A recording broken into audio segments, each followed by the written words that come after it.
l'opera 1, numero 10, viene composta questa raccolta intorno al 1731 e Tartini vuole porre un omaggio in realtà all'opera di Metastasio del 1724 e rispetto, diciamo, proprio a una sua caratteristica drammaturgica, come diceva giustamente Willem, con le donne abbandonate, che vedremo che verranno riutilizzate. Nel caso di Arianna, ad esempio, l'inizio è un lamento, Arianna inizia a lamentarsi, diciamo, dell'abbandono, e dopodiché di Enea è partito e non è rimasto con lei.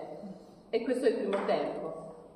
Dopo diciamo, la tristezza viene la collera. E quindi Tartini la esprime con una specie di ostinazione, un tema piuttosto ostinato che si prosegue per tutto il secondo tempo, e la rassegnazione, e che sarà il terzo tempo che Tartini utilizza, diciamo, delle terzine per illustrare questa rassegnazione.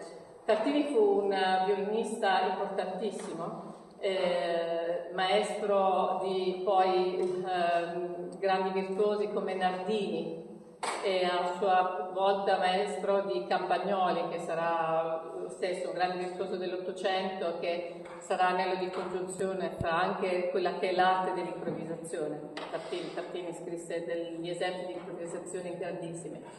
E per questi violinisti, per Tartini, il virtuosismo era veramente, come diceva Willem, muovere gli affetti. Quindi il virtuosismo non era l'acrobazia violinistica, ma era veramente l'esprimere i sentimenti, emozionarsi e emozionare gli altri. Vedremo che di Donne disperate ne illustreranno anche altri autori come Haydn con Arianna of Naxos e più tardi Schubert con un lead a Arianna, lo stesso, Arianna abbandonata, il quale Schubert, volenteroso di scrivere per l'opera opera italiana, la corte di viennese dove c'era il Salieri, verrà da correggere questo lead che non aveva nulla da correggere. Buon ascolto.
Grazie.